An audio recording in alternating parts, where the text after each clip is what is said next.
नवनाथ कथासार अध्याय 19.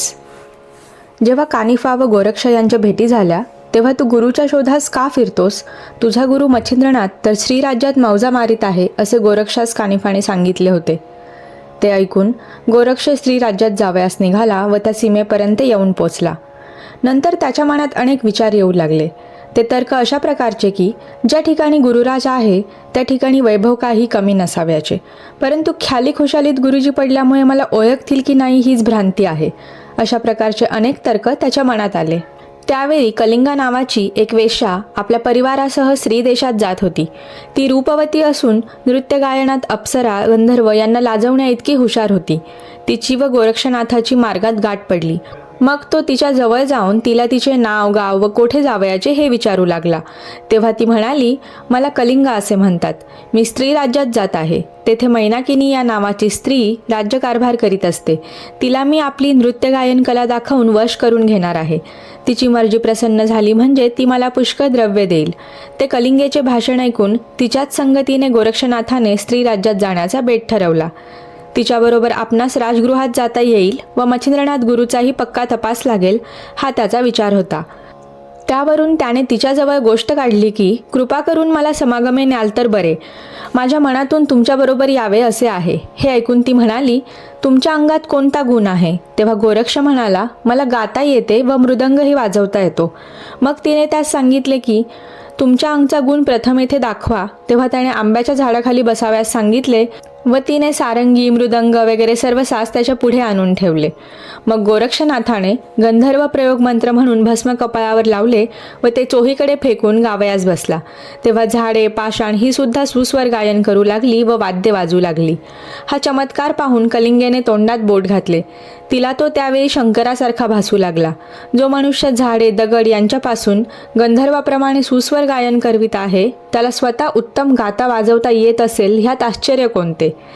त्याच्या अंगचा गुण पाहून तिला अत्यानंद झाला व आपण त्याच्या संगतीत राहण्याचा निश्चय करून ती त्यास म्हणाली की महाराज गुणनिधे, आपल्या पुढे माझी काहीच प्रतिज्ञा चालावयाची नाही. असे बोलून ती त्याच्याबद्दल सर्व विचारपूस करू लागली. तेव्हा गोरक्षनाथ गहन विचारात पडला. त्याने तिला नाव न सांगण्याचा बेत केला, कारण त्याचा पुढील कार्यभाग साधाव्यासाठी त्याला नाव गुप्त ठेवाव्यास पाहिजे होते. यास्तव त्याने तिला पूर्वडाम असे आपले नाव सांगितले. मग तिने तुमच्या मनात कोणता हेतू आहे म्हणून विचारले.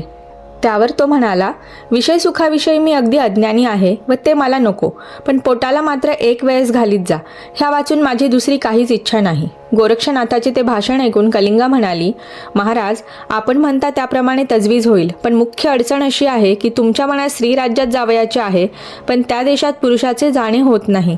ते ऐकून पुरुष तेथे न जाण्याचे कारण गोरक्षाने तिला विचारले. तेव्हा ती म्हणाली, मारुतीच्या भुभुक्काराच्या योगाने सर्व स्त्रिया गरोदर होतात.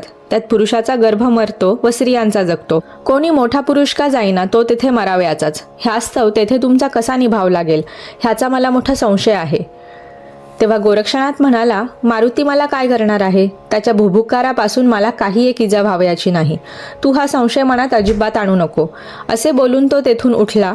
मग कलिंगा रथात बसल्यावर गोरक्षनाथ तिचा सारथी झाला व त्याने घोड्याचे दोर हातात धरले. प्रथमारंभी त्याने वज्रास्त्र, स्पर्शास्त्र, मोहनास्त्र व नागास्त्र यांची योजना केली. त्याने त्यास बिनहरकत श्रीराज्यात प्रवेश करता आला. पुढे अस्तमान झाल्यामुळे ते चिन्नपट्टण गावी वस्तीस राहिले. तेथे भोजन झाल्यानंतर सर्वांनी शयन केले. नंतर सुमारे प्रहर रात्रीस अंधार नाहीसा होऊन स्वच्छ चांदणे पडले. इकडे मारुती सेतुबंध रामेश्वराहून श्रीराज्यात जावयास निघाला. तो सीमेवर येताच गोरक्षनाथाने भरून ठेवलेल्या 4 अस्त्रातून प्रथम वज्रास्त्र येऊन उदरात बसले. एवढा वज्रशरीरी मारुती पण त्या अस्त्राच्या झपाट्या सरसा मूर्छित होऊन धाडकन जमिनीवर पडला. तेव्हा स्पर्शास्त्राने त्यास जमिनीवर खिळवून टाकले, जेणेकरून त्यास हलता चालता येईना. त्यानंतर मोहिनी अस्त्राचा अंमल बसला. शेवटी नागास्त्रामुळे प्रत्यक्ष शेष येऊन त्यास वेढा देऊन बसला. नागास्त्राच्या वेष्टनाने मारुती फारच विकल होऊ लागला. अशा 4ही अस्त्राचा त्याचवर मारा झाल्याने त्याचे काही चालेनासे झाले व तो काही वेळाने मरणोन्मुख झाला व आपण आता वाचत नाही असे त्याला वाटू लागले. तो वारंवार सावध होई व बेशुद्ध पडे. आता अंतकाळी श्रीरामाचे स्मरण करावे असा विचार करून त्याने श्रीरामचंद्राचे स्तवन केले. त्यामुळे श्रीराम तत्काळ धावून गेले व मारुतीची ती कठीण अवस्था पाहून त्यांना कळवळा आला. मग रामाने इंद्र अस्त्राच्या योगाने वज्रास्त्र काढून घेतले. विभक्तास्त्राच्या योगाने स्पर्शास्त्राचेही निवारण केले व शेषास काढून घेऊन मोहिनी अस्त्राचेही निवारण करून रामाने मारुतीस त्या संकटातून सोडवले. मग मारुती सावध होऊन रामाच्या पाया पडला व हात जोडून म्हणाला की, रामा, अशी प्राण घेणारी ही प्रखर अस्त्रे आहेत. आज माझा प्राण गेलाच होता, पण तू धावत येऊन मला जीवदान दिलेस म्हणून वाचलो. प्रभो, तुझे उपकार माझ्याने कदापि फिटावयाचे नाही, असे म्हणून मारुती रामाच्या पाया पडला. त्यास रामाने पोटाशी धरले व असा तुला हात दाखवणारा शत्रू कोण आहे म्हणून विचारले. तेव्हा मारुती म्हणाला, सांप्रत काळी माझ्याशी शिरजोरपणा दाखवणारा क्षत्रिय कोणी राहिलेला नाही, परंतु नाथपंथाचे लोक तूर्त प्रबळ झालेले आहेत. त्या 9 नाथांपैकी कोणी येथे आला असावा. आजकाल ते अजिंक्य असून पृथ्वीवर निर्धास्तपणे संचार करीत आहेत. ते मारुतीचे भाषण ऐकून रामाने त्यास सांगितले की, नाथपंथाचे लोक हल्ली प्रबळ झाले असून ते अनिवार्य आहे, परंतु ते माझे पूर्ण भक्त आहेत व माझी त्याचवर पूर्ण कृपा आहे. यास्तव तू आपल्या बळाचा अभिमान मिरवून त्यांच्या वाटेत जाऊ नको, असा मारुतीला बोध करून कोणत्या नाथाचे हे कृत्य म्हणून अंतर्दृष्टीने पाहिल्यानंतर हे गोरक्षनाथाचे असे रामाच्या ध्यानात आले. मग मारुतीला रामाने सांगितले की, हरिनारायणाचा अवतार जो गोरक्षनाथ तो आला आहे व हा प्रताप त्याचाच आहे. मग मारुतीने रामाला सांगितले की, त्याने हे संधान करून श्रीराज्यात संचार केला आहे, त्याच्या दर्शनास चलावे. त्याची भेट घेऊन मला त्याच्यापासून एक मोठे कार्य करून घ्यावयाचे आहे.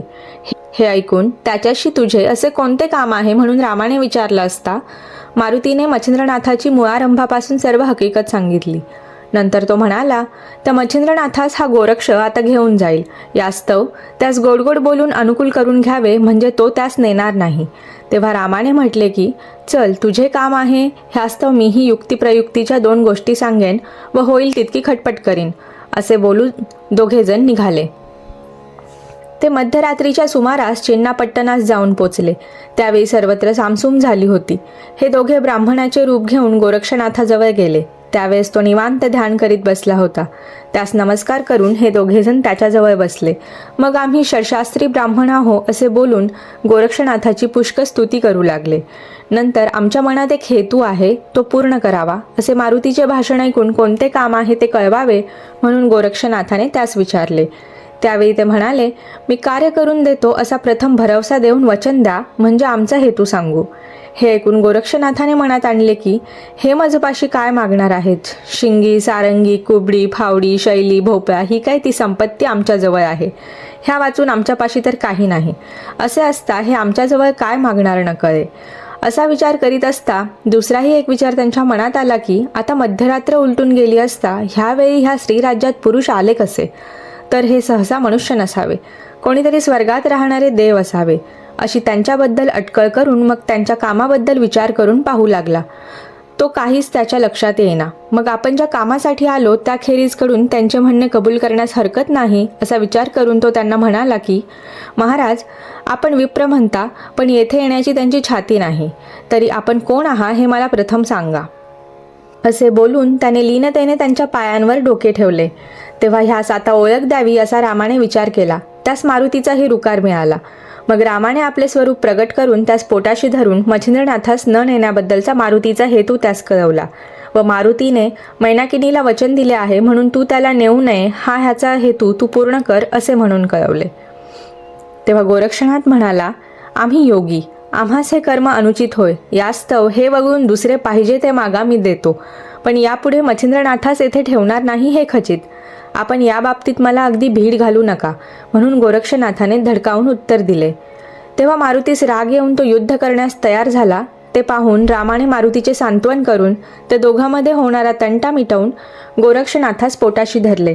गोरक्षनाथ रामाच्या पाया पडला. नंतर श्रीराम आणि मारुती आपापल्या स्थानी गेले. अध्याय समाप्त.